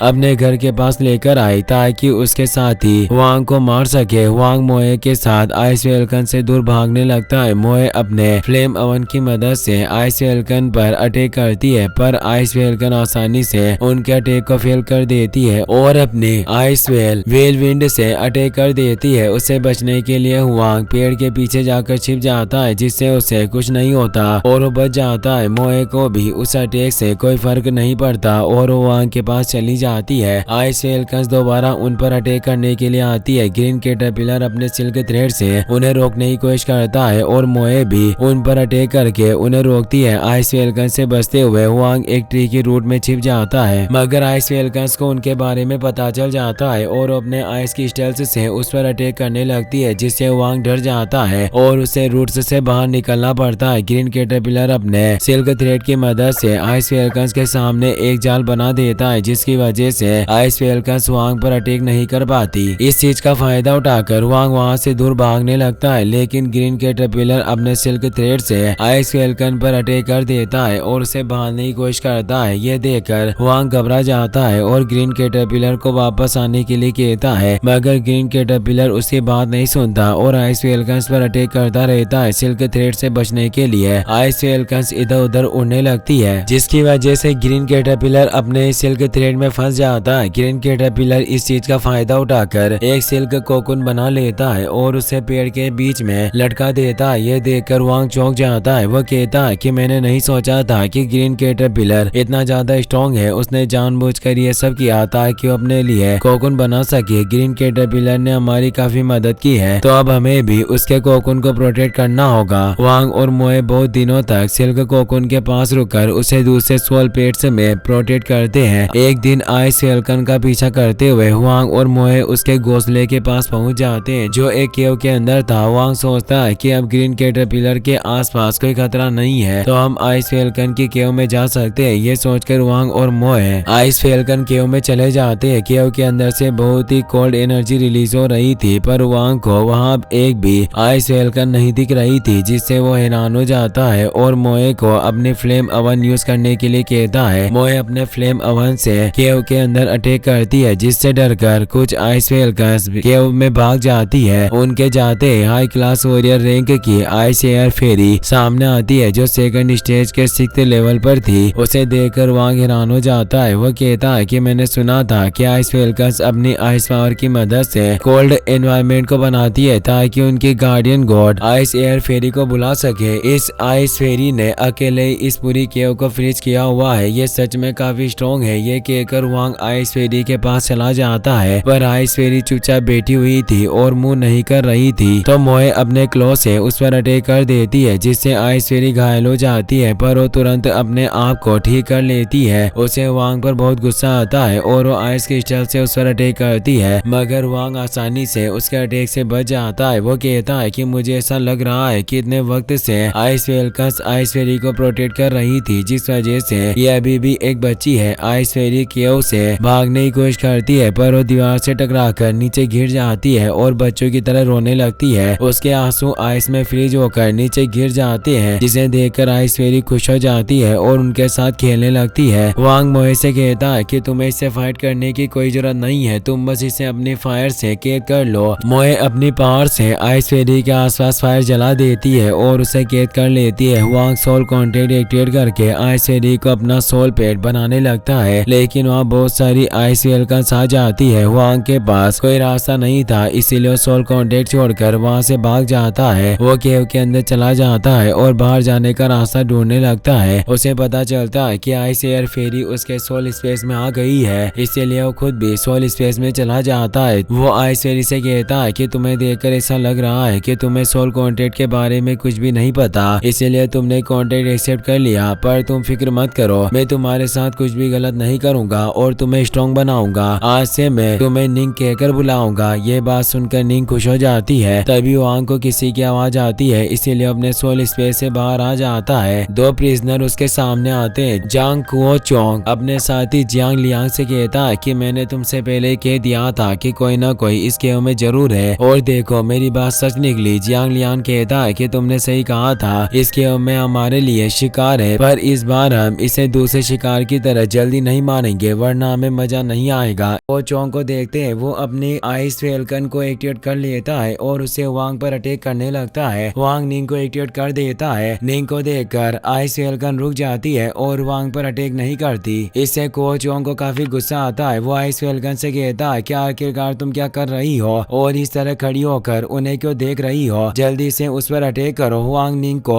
फ्रोस्ट आइस ब्लेड से अटैक करने के लिए कहता है। निंग अपनी फ्रोस्ट आइस ब्लेड से आइस फैल्कन्स पर अटैक करती है, जिसकी वजह से आइस फैल्कन्स घायल हो जाती है। यह देखकर को चोंग और जियांग लियांग बहुत ही ज्यादा डर जाते हैं। को चोंग कहता है कि यह लड़का बहुत ही ज्यादा स्ट्रॉन्ग है, ये कम से कम सोल वॉरियर होगा, हमें जल्दी से यहाँ से भागना होगा, वरना हम जिंदा नहीं बच पाएंगे। ये कहकर को चोंग जियांग लियांग के साथ केओ से भागने लगता है और भागते हुए उनका एक स्क्रॉल नीचे गिर जाता है, पर वो उस पर ध्यान नहीं देते। वांग निंग को डबल आइस वॉल बनाने के लिए कहता है, तो निंग अपने खुद के सामने आइस वॉल बना देती है, जिसका फायदा उठाकर को चोंग और जियांग लियांग वहाँ से भाग जाते हैं। वांग निंग को समझाता है कि डबल आइस वॉल का मतलब हमारे दुश्मन के आगे और पीछे की तरफ आइस वॉल बनानी होती है, ताकि हम उन्हें सील कर सके। ये बात सुनकर निंग निराश हो जाती है। वांग कहता है कि तुम्हें फिक्र करने की जरूरत नहीं है, मैं तुम्हें ट्रेनिंग करवाऊंगा, उसके बाद तुम सब सीख जाओगे। वांग को चोंग का स्क्रॉल लेकर उसे देखने लगता है और उसे समझ में आ जाता है कि वो नाइटमेयर पैलेस का स्क्रॉल है। निंग भी उस स्क्रॉल को देखने लगती है। वांग उसे बताता है कि ह्यूमन राइटिंग है, तुम इसे समझ नहीं पाओगी। इस स्क्रॉल में प्रिजन आइलैंड के 3000 प्रिजनर्स की लिस्ट है और उन सारे प्रिजनर्स के स्पेशल मार्क इस पर है। जैसे कोई प्रिजनर मर जाएगा, उसका स्पेशल मार्क अपने आप गायब हो जाएगा। इस स्क्रॉल की मदद से हम पता लगा सकते हैं कि अभी तक कितने प्रिजनर्स जिंदा है। निंग को स्क्रॉल के पीछे मैप का एक पीस मिलता है, तो वांग मैप के पीस को पास रख लेता है और आइस फैल्कन केव से बाहर निकल जाता है। वो उस मैप के पीस को देखकर कहता है कि मैं सही सोच रहा था, ये मैप इसी जगह का है। अभी हमारे साथ ग्रीन कैटरपिलर नहीं है, इसीलिए हमें और ज्यादा अलर्ट रहना होगा। ये कहकर वांग निंग के साथ वहाँ से आगे बढ़ जाता है। फिर हम चाओई को देखते हैं, वो एक प्रिजनर का पीछा करके उसे मार देता है और उसके सोल कोर से ले लेता है। कुछ प्रिजनर्स भागकर चाओई की तरफ आते हैं, उन्हें देखकर चाओई खुश हो जाता है और उन्हें मारने लगता है, लेकिन तभी यांग फैमिली का सेकंड सन यांग लिंग चांग वहाँ जाता है और अपने ब्लड बाथ 3 आइस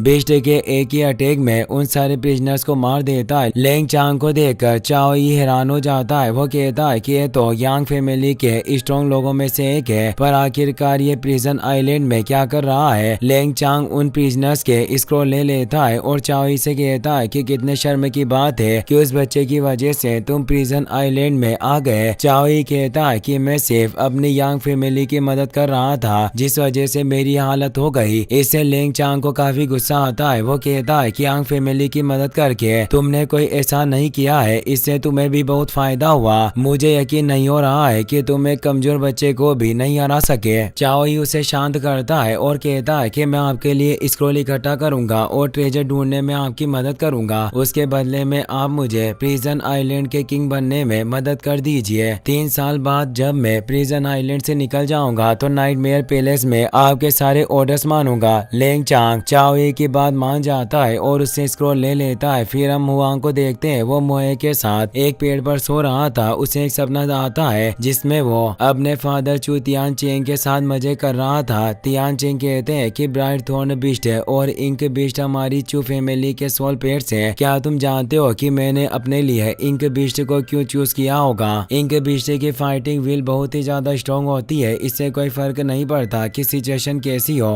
और फाइट कितनी हार्ड हो। इंक बीस्ट हमेशा फाइट करते रहते हैं जब तक वो जीत ना जाए या उनकी डेथ ना हो जाए। कुछ वक्त बाद तियान चेंग फैमिली मैटर के चलते वांग को को अकेला छोड़कर चले जाते हैं। ये सपना देखते हुए वांग की आँख खुल जाती है और वो मोए के साथ पेड़ से नीचे उतरने लगता है। तभी जियांग लियांग घायल हालत में वहां आता है और अपनी जान बचाने के लिए वहां से भागने लगता है, मगर एक ब्लड बीस्ट अटैक करके उसे नीचे गिरा देता है। ब्लड बीस्ट को देखकर वांग चौंक जाता है। वह सोचता है कि ये तो यांग फैमिली का सोल पेट है। मुझे उम्मीद नहीं थी कि प्रिजन आइलैंड में यांग फैमिली के मेंबर्स भी होंगे। यांग फैमिली का मेंबर यांग जीदे वहां आता है। उसे देखकर वांग को बहुत गुस्सा आता है क्योंकि उसने भी चू फैमिली के मेंबर्स को मारा था। यांग जीदे जियांग लियांग से मैप मांगता है। जियांग लियांग कहता है कि मेरे पास कोई मैप नहीं है, वो मैप कुओ चोंग के पास है। मैं आपसे रिक्वेस्ट करता हूँ कि मुझे जिंदा छोड़ दीजिए। मैप के बारे में सुनकर वांग उस स्क्रॉल को निकाल कर देखने लगता है। वो सोचता है कि शायद यांग जीदे उसी मैप के पीस को ढूंढ रहा है जो मुझे इस स्क्रॉल में मिला था। लगता है कि यांग फैमिली को इस मैप की मदद से कोई खास ट्रेजर ढूंढना है। यांग जीदे अपने ब्लड बीस्ट की मदद से जियांग लियांग को मार देता है। वो कहता है कि प्रिजन आइलैंड बहुत ही ज्यादा बड़ा है और यहाँ से 20 में पीसेस को ढूंढना मुश्किल है। बेहतर होगा कि पहले मैं स्क्रॉल अंकल लिंग चांग को दे दूं। ये कहकर स्क्रॉल को बाहर निकालता है। वांग के पास भी स्क्रॉल था जिस वजह से यांग जीदे का स्क्रॉल ग्लो करने लगता है। इससे वो खुश हो जाता है। वांग यांग जीदे के सामने चला जाता है जिससे वो हैरान हो जाता है और वो सोचता है कि वांग की बॉडी से बहुत ही स्ट्रॉन्ग किलिंग हो रहा रिलीज हो रहा है। मुझे भरोसा नहीं हो रहा है कि चू फैमिली का वही लूजर यंग मास्टर है जो हमेशा गार्ड की प्रोटेक्शन में रहता था। वांग पूछता है कि अब मुझे जल्दी से बताओ कि यांग फैमिली के कितने मेंबर्स आइलैंड पर है और तुम सब यहाँ क्या कर रहे हो सकता है कि सारी चीजें जानने के बाद मैं तुम्हें एक आसान मौत दूं। यांग जीदे कहता है कि तुम एक लूजर हो जो एक सोल पेट ट्रेनर भी नहीं बन सके, पर फिर भी तुम मुझे मारने के सपने देख रहे हो। ये सच में हंसने वाली बात है। ये कहकर वो अपने ब्लड बीस्ट से वांग पर अटैक करवाता है, लेकिन मोए मल्टीपल अटैक करके ब्लड बीस्ट को मार देती है। ये देखकर यांग जीदे समझ जाता है कि मोए अपनी फेक फॉर्म का यूज कर रही है। यांग जीदे को वांग पर बहुत ही ज्यादा गुस्सा आता है और वो अपने 4th स्टेज के ब्लड बीस्ट को एक्टिवेट कर लेता है, जिसे देखकर वांग घबरा जाता है। वो मोए से कहता है कि अभी हमें यांग जीदे की स्किल्स के बारे में कुछ भी पता नहीं है, तो बेहतर होगा कि पहले निंग ब्लड बीस्ट से फाइट करे। लेकिन मोए इसके लिए तैयार नहीं होती और अपनी असली फॉर्म में आ जाती है। मोए और ब्लड बीस्ट एक दूसरे से फाइट करने लगते हैं। यांग जीदे ट्री रूट्स से उन्हें रोकने की कोशिश करता है, पर वांग आइस पावर से उन रूट्स को फ्रीज कर देता है। तभी ब्लड बीस्ट एक अटैक करके मोए को दूर गिरा देता है और वांग पर अटैक करने के लिए जाता है। वांग आइस वॉल बनाकर उसे रोक देता है। मोए ब्लड बीस्ट को रोकने के लिए जाती है, पर ब्लड बीस्ट उसे दूर कर देता है। ये देखकर यांग जीदे हंसने लगता है। वो कहता है कि तुम और तुम्हारा सोल पेट दोनों ही लूजर है, हमें बस वो ट्रेजर मिलने दो, उसके बाद गेंगलू सिटी में चू फैमिली का नामो निशान नहीं रहेगा। ये बात सुनकर वांग को चू फैमिली की खराब सिचुएशन याद आती है, जिसकी वजह से वो अपने फादर से अलग हो गया था और उसे इन सब मुसीबतों का सामना करना पड़ रहा था। इन सब बातों से वांग को बहुत ही ज्यादा गुस्सा आता है और मोए को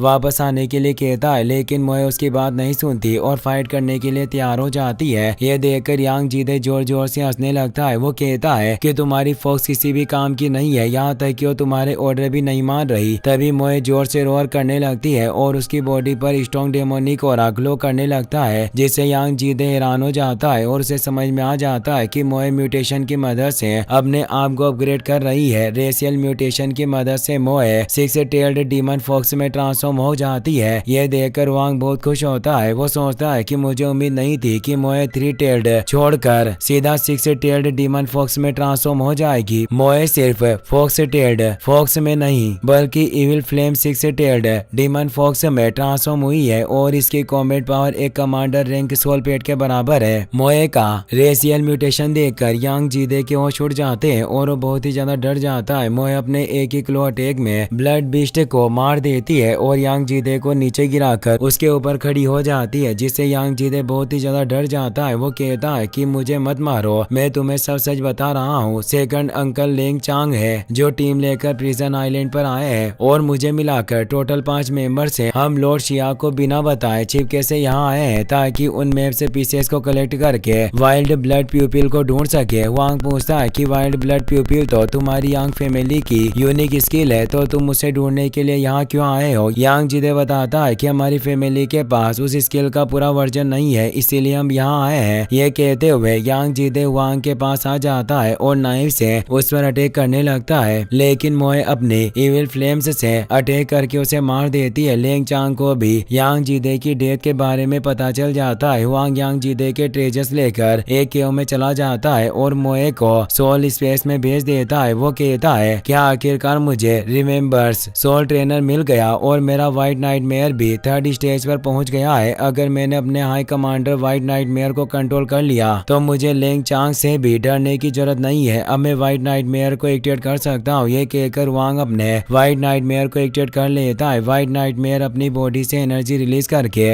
वांग को दूर गिरा देता है। व्हाइट नाइटमेयर को देखकर वांग के होश उड़ जाते हैं। वो कहता है कि व्हाइट नाइटमेयर को देखकर ऐसा नहीं लग रहा है कि हाई कमांडर रैंक पर है बल्कि मोनार्क रैंक पर है। फिर हम लेंग चांग को देखते हैं। वो यांग जीदे की डेड बॉडी ढूंढ रहा था पर उसे वांग के व्हाइट नाइटमेयर के बारे में पता चल जाता है। वो कहता है कि प्रिजन आइलैंड में सिर्फ उसी बेवकूफ के पास व्हाइट नाइटमेयर है। ये कहकर वो उस केव के बाहर आ जाता है। फिर हम व्हाइट नाइटमेयर को देखते हैं। वो वांग का ऑर्डर नहीं मानता और उस पर अटैक करने लगता है। वांग उसे कहता है कि अगर मुझे चोट लग गई तो इससे तुम्हें फायदा नहीं नुकसान होगा, इसलिए मेरी बात मानो और शांत हो जाओ। मगर व्हाइट नाइटमेयर उसकी बात नहीं सुनता और उस पर अटैक करने लगता है जिससे मोए को बहुत गुस्सा आता है। वो और निंग सोल स्पेस से बाहर आने की कोशिश करते हैं पर वांग ने सोल स्पेस में लॉक लगा कर रख दिया था ताकि व्हाइट नाइटमेयर उन दोनों को चोट ना पहुंचा सके। वांग व्हाइट नाइटमेयर को सोल स्पेस में भेजने के लिए फॉर्मेशन एक्टिवेट कर लेता है पर व्हाइट नाइटमेयर अपनी व्हाइट फ्लेम से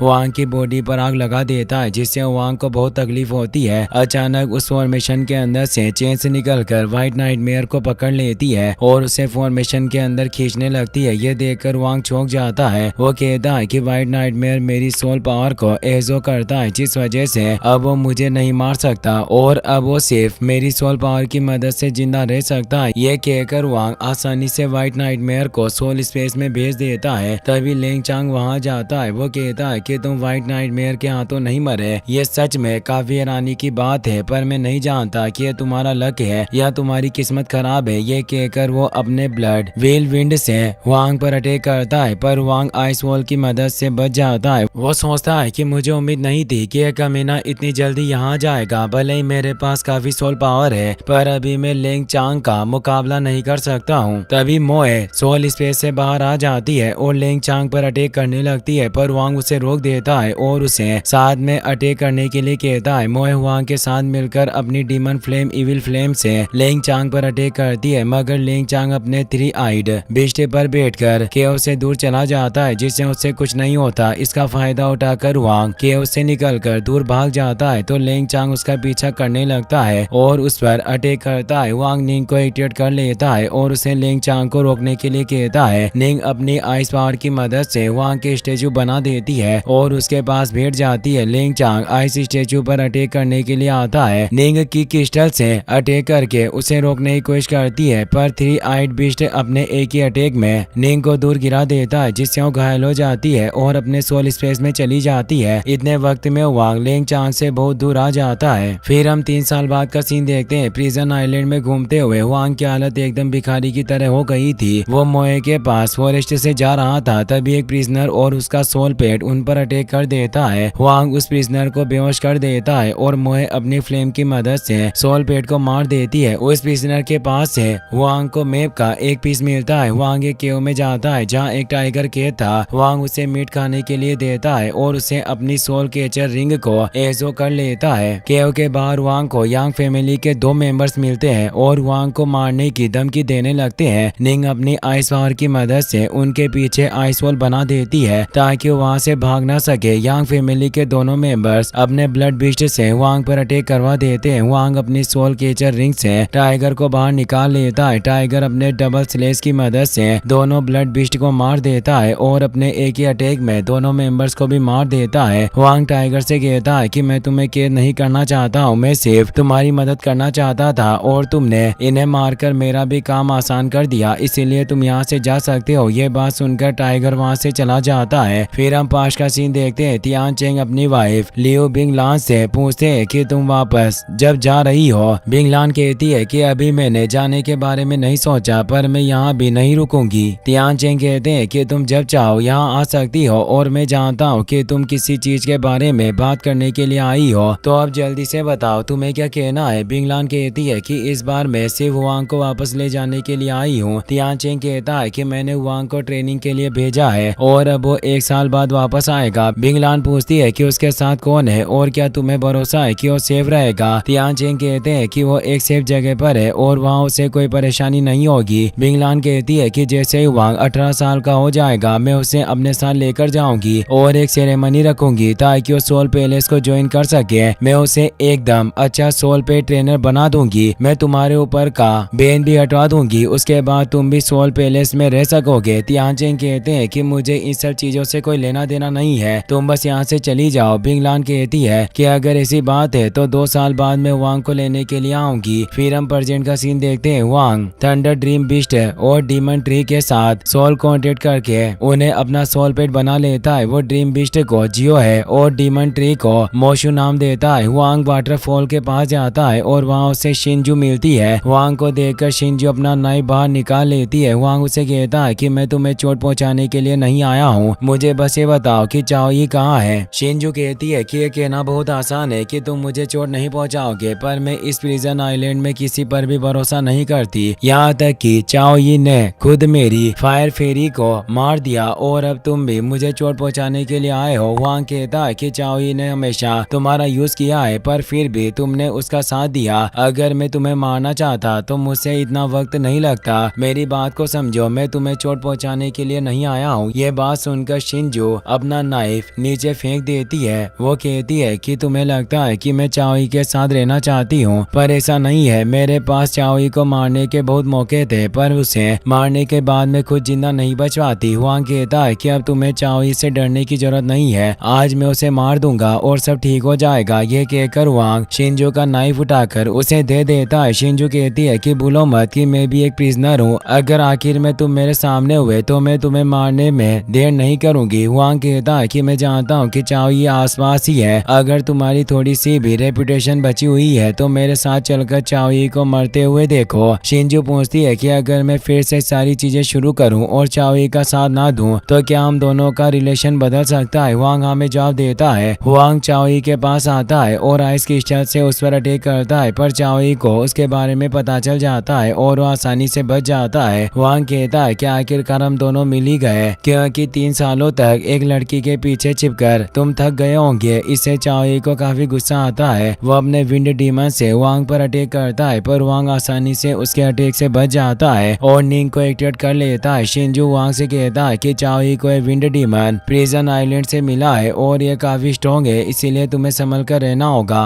वांग कहता है कि तुम्हें मेरी पावर के बारे में पता नहीं था, पर फिर भी तुम मेरे साथ आ गई, इसका मतलब तुम मेरे ऊपर भरोसा करती हो। शिंजू कहती है कि ऐसी बात नहीं है, अगर तुम चाओई को नहीं मार पाओगे तो वो हम दोनों को मार देगा। मैंने सोचा कि मरने से पहले मैं तुम दोनों को घायल होते हुए देख लूं और अगर मुझे मौका मिल गया तो मैं तुम दोनों को मार दूंगी। चाओई अपने हंटिंग वुल्फ से वांग पर अटैक करवाता है, पर निंग अपने आइस क्रिस्टल की मदद से हंटिंग वुल्फ को घायल कर देती है और उसे क्रिस्टल्स में फंसा देती है। चाओई रूट्स की मदद से वांग के पैर बांध देता है, पर वांग अपनी फ्लेम की मदद से उन रूट्स को जला देता है। विंड डीमन अटैक करने लगता है, पर निंग अपनी आइस पावर की मदद से उसे फ्रीज कर देती है। चाओई अपने नाइफ से चूहों पर अटैक करता है, पर वांग अपनी आइस पावर की मदद से नाइफ को डिस्ट्रॉय कर देता है। निंग अपनी आइस पावर से चाओई की बॉडी को आइस में फ्रीज कर देती है और अपनी आइस फेरी डांस स्किल की मदद से हंटिंग वुल्फ और विंड डीमन को मार देती है, जिसकी वजह से चाओई को बहुत तकलीफ होती है। लेकिन वो अपनी ग्रीन नाइटमेयर को एक्टिवेट कर लेता है और उसकी मदद से वांग पर अटैक करता है, पर निंग अपने एक ही अटैक में ग्रीन नाइटमेयर को दूर कर देती है। वांग मोए को एक्टिवेट कर लेता है। उसे देखकर शिंजू हैरान हो जाती है। ग्रीन नाइटमेयर चाओई को आइस में से बाहर निकाल लेता है। मोए को देखकर चाओई के होश उड़ जाते हैं, पर फिर भी वो ग्रीन नाइटमेयर को मोए के ऊपर अटैक करने के लिए कहता है। वांग कहता है कि पिछले कुछ सालों से मोए व्हाइट नाइटमेयर के साथ रह रही है, तो आखिरकार तुम्हारे ये कमजोर ग्रीन नाइटमेयर उसे कैसे मारेगा। ग्रीन नाइटमेयर मोए के ऊपर अटैक करता है, पर मोए को कोई फर्क नहीं पड़ता। वो अपने इविल फ्लेम क्लो से अटैक कर देती है। ग्रीन नाइटमेयर अपनी ग्रीन फ्लेम को एक्टिवेट कर लेता है और मोए को उसे जलाने लगता है, जिससे चाओई खुश हो जाता है और उसे लगता है कि अब मोए जिंदा नहीं बच पाएगी। लेकिन मोए को ग्रीन फ्लेम से कुछ नहीं होता, बल्कि ग्रीन नाइटमेयर की डेथ हो जाती है। यह देखकर चाओई के होश उड़ जाते हैं। मोए उसे मारने के लिए जाती है, पर चाओई रूट्स की मदद से शिंजू की गर्दन पकड़ लेता है, जिस वजह से मोए को पीछे हटना पड़ता है। चाओई अपने व्हाइट टाइगर को बुला लेता है और शिंजू को लेकर वहां से भागने लगता है। शिंजू चाओई के पेट में नाइफ घुसा देती है, पर इससे चाओई को ज्यादा फर्क नहीं पड़ता और शिंजू के शोल्डर में नाइफ घुसाकर उसे व्हाइट टाइगर से नीचे गिरा देता है। शिंजू गिरने से पहले हुआंग को ठेस कहती है, इससे हुआंग को बहुत बुरा लगता है और उसे चाओई पर बहुत ही ज्यादा गुस्सा आता है। इसीलिए वो मोए के ऊपर बैठकर उसके पास चला जाता है और अपने डेगर की मदद से उसकी गर्दन काट देता है, जिसकी वजह से चाओई की डेथ हो जाती है। तभी लेंग चांग वहां जाता है। फिर अब हम हुआंग को देखते हैं, वो अपने थंडर ड्रीम बिस्ट जियोहे के ऊपर बैठकर लेंग चांग से दूर भाग रहा था, पर उनके सामने सिल्क थ्रेड का जाल आ जाता है, जिसे देखकर हुआंग हैरान हो जाता है। वो कहता है कि ग्रीन कैटरपिलर ने अपना कोकून इस जगह से बहुत दूर बनाया था, तो आखिरकार ये सिल्क थ्रेड यहाँ कैसे आ गए। ये सोचकर हुआंग मोए की मदद से उस जाल को डिस्ट्रॉय करवा देता है और आगे बढ़ जाता है। वो ग्रीन कैटरपिलर के कोकून के पास पहुंच जाता है, जो बहुत ही ज्यादा बड़ा हो गया था। उसे देखकर हुआंग चौंक जाता है। वो कहता है कि कोकून नॉर्मल नहीं है। इसे देखकर ऐसा लगता है कि दूसरी सोल पेट्स के रियल्म से बहुत आगे निकल गया है। मैंने आज तक सोल पेट बुक में भी इसके बारे में नहीं पढ़ा। ये कहकर हुआंग कोकून के पास चला जाता है और ग्रीन कैटरपिलर से बात करने लगता है। ग्रीन कैटरपिलर को लेंग चांग के बारे में पता चल जाता है और हुआंग को अलर्ट कर देता है, तो हुआंग जियोहे पर बैठकर आगे बढ़ जाता है। कुछ वक्त बाद लेंग चांग भी उस फॉरेस्ट के पास आ जाता है और हर तरफ सिल्क थ्रेड देखकर हैरान हो जाता है। वो कहता है कि मैंने सुना है कि जब कोई एशियन इंसेक्ट सोल पे ट्रांसफॉर्म होता है तो धीरे धीरे पूरे फॉरेस्ट को अपने कंट्रोल में कर लेता है। इन सिल्क थ्रेड को देखकर मुझे कुछ ऐसा ही लग रहा है। लेंग चांग को जायंट कोकून दिख जाता है, जिससे वो हैरान हो जाता है। वो कहता है कि ये countless blood vessel, blood plasma, blood thread की तरह है। दुनिया में सब लोग इसे इटर्नल ऑर्गन्स गॉड कहते हैं। इस जायंट कोकून के अंदर जरूर कोई एशियन सोल पेट है जो अपने आप को ट्रांसफॉर्म कर रहा है। अगर मुझे सोल पेट मिल गया तो इसकी मदद से मैं गैंगलुओ सिटी तो क्या तियानजिया सिटी को भी अपने कंट्रोल में कर सकता हूँ। लगता है कि हुआंग को अब तक जिंदा रखने का मेरा फैसला सही था। ये कहकर वो जोर जोर से हंसने लग जाता है। तभी जायंट कोकून के अंदर से इंसेक्ट निकलकर लेंग चांग पर अटैक कर देती है, मगर लेंग चांग को पता चल जाता है कि ये कोई अटैक नहीं बल्कि ड्रीम बिस्ट का ड्रीम मैजिक है। इसीलिए वो अपनी बॉडी से एनर्जी रिलीज करके उस ड्रीम से बाहर निकल जाता है। वो कहता है कि क्या तुम्हें सच में ऐसा लगता है कि 5th स्टेज फर्स्ट लेवल का ड्रीम बिस्ट मुझे हरा सकता है। हुआंग उसकी बातों का कोई जवाब नहीं देता और मोए रेजिंग फ्लेम के उसके ब्लड बिस्ट पर अटैक कर देता है, जिसकी वजह से 3 आइड बिस्ट जमीन पर गिर जाता है और फ्लेम में जलने की वजह से उसकी डेथ हो जाती है। मगर मेंग चांग ने अपने 6 ग्रेड आइस आर्मर को एक्टिवेट कर लिया था, जिस वजह से उसे कुछ भी नहीं होता। लेंग चांग अपने दूसरे 3 आइड बिस्ट को एक्टिवेट कर लेता है, जिससे हुआंग डर जाता है। वो जियोहे और मोए के साथ वहां से भागने लगता है। लेंग चांग अपने हंटिंग वुल्फ और ब्लड बिस्ट को एक्टिवेट कर लेता है। दोनों पेट हुआंग के सामने चले जाते हैं और उस पर अटैक करने के लिए तैयार हो जाते हैं। लेंग चांग कहता है कि तुम्हें सिर्फ मेरे सबसे कमजोर सोल पेट को मारा है और उसमें भी मुझे कोई परेशानी नहीं है। अब मुझे इस एशियन सोल पेट को रखने के लिए जगह मिल गई। हंटिंग वुल्फ हुआंग पर अटैक करने के लिए आता है, पर मोए उसे रोक देती है और उसे फाइट करने लग जाती है। जियोहे अपनी डेथ लाइट से अटैक करके ब्लड बिस्ट को दूर गिरा देता है और हुआंग के साथ वहां से दूर भागने लगता है। लेकिन लेंग चांग अपने ब्लड बाथ हरिकेन की मदद से हुआंग को दूर कर देता है। ब्लड बिस्ट हुआंग पर अटैक करने लगता है, पर हुआंग विंड राइड स्किल की मदद से बच जाता है। ब्लड बिस्ट जियोहे पर एक पावरफुल अटैक करने लगता है, पर हुआंग जियोहे को लेकर साइड में कूद जाता है और उसे अपने सोल स्पेस में भेज देता है। मोए फायर क्लाउड्स को एक्टिवेट कर लेती है और मीटियोर रेंज से अटैक करने लगती है, जिससे ब्लड बिस्ट घायल हो जाता है, पर फिर भी लेंग चांग उसे फाइट करने के लिए कहता है। हुआंग अपने डीमन ट्री मुशियो को एक्टिवेट कर लेता है और उसकी रूट्स से लेंग चांग को रोकने की कोशिश करता है, मगर लेंग चांग आसानी से उसकी रूट्स को डिस्ट्रॉय कर देता है। हुआंग मुशियो को अपने सोल स्पेस में बुलाता है, पर मुशियो उसकी बात नहीं सुनता और लेंग चांग को रोकने की कोशिश करता है। हुआंग सोचता है कि मुशियो को पता है कि अब मेरे पास निंग को बुलाने की सोल पावर नहीं है, इसीलिए वो अपनी जान खतरे में डालकर मुझे बचा रहा है। लेंग चांग अपने एक स्ट्रॉन्ग अटैक से मुशियो को बुरी तरह से घायल कर देता है। यह देखकर हुआंग घबरा जाता है। वो कहता है कि अब हमारे पास साथ जिंदा रहने और साथ मरने के अलावा कोई रास्ता नहीं है। मैं अपने पेट्स को अकेला नहीं छोड़ूंगा और मरते दम तक फाइट करूंगा। ये कहकर वो मोए के साथ लेंग चांग पर अटैक करने के लिए जाता है, पर ब्लड बिस्ट अपने एक ही अटैक में उन्हें दूर गिरा देता है। हंटिंग वुल्फ मुशियो को बुरी तरह से घायल कर देता है, इसीलिए हुआंग उसे अपने सोल स्पेस में बुला लेता है। मुशियो का सोल कनेक्शन अभी तक नहीं टूटा था, जिससे हुआंग समझ जाता है कि मुशु जिंदा है और इसे वांग को बहुत अच्छा लगता है। ब्लड बीस्ट और हंटिंग वुल्फ वांग पर अटैक करने के लिए उसके सामने आ जाते हैं। लेंग चांग कहता है कि अगर तुम मेरे सामने ना आए होते तो मैं यकीन के साथ कह सकता हूँ कि फ्यूचर में तुम मेरा मुकाबला करने के लायक बन जाते। चू फैमिली पहले ही मान चुकी है कि तुम मर गए हो, पर तुम अपनी मौत से भागकर 3 साल तक जिंदा रह गए। वांग सोचता है कि चू फैमिली के लिए मुझे लेंग चांग को मारना ही होगा, भले इसके लिए मुझे अपनी जान क्यों ना देनी पड़े। वांग ग्रीन कैटरपिलर से कहता है कि मेरे लिए मोए, निंग जियो है और मुशु का ध्यान रखना। तुम्हें कुछ भी करके इन्हें प्रिजन आइलैंड से लेकर जाना होगा। मोए वांग को कुछ भी करने से मना कर देती है। वांग की बात सुनकर निंग जियो है और मुशु को बहुत बुरा लगता है। वांग अपने व्हाइट नाइटमेयर को एक्टिवेट करने लगता है। उसे देखकर लेंग चांग चौंक जाता है और उसे समझ में आ जाता है कि वांग अपने आप को सेक्रीफाइस करके व्हाइट नाइटमेयर को एक्टिवेट करने की कोशिश कर रहा है। वांग के बहुत कोशिश करने पर भी वो व्हाइट नाइटमेयर को एक्टिवेट नहीं कर पाता। मोए के मुंह से ब्लड निकलकर कोकुन पर गिर जाता है, जिससे कोकुन के ऊपर गोल्डन ओरा ग्लो करने लगता है और कोकुन टूटना शुरू हो जाता है। ये देखकर लेंग चांग समझ जाता है कि एशियंट सोल पेट कोकुन से बाहर आने वाला है। वांग लेंग चांग से कहता है कि एक एशियंट सोल पेट के हाथों मरना एक ऐसी चीज है जो तुम जैसा कमीना डिजर्व नहीं करता, पर आज तुम्हारी मौत इसी के हाथों होगी। यह कहकर वांग मोए के साथ कोकुन से दूर चला जाता है। अचानक कोकुन दूर हट जाता है और उसके अंदर से ब्लू स्काई ड्रैगन बाहर आता है, जिसे देखकर लेंग चांग और उसके सारे सोल पेट्स डर जाते हैं। स्काई ड्रैगन अपने फायर ब्रेथ से उन पर अटैक कर देता है, जिसकी वजह से लेंग चांग और उसके सारे सोल पेट्स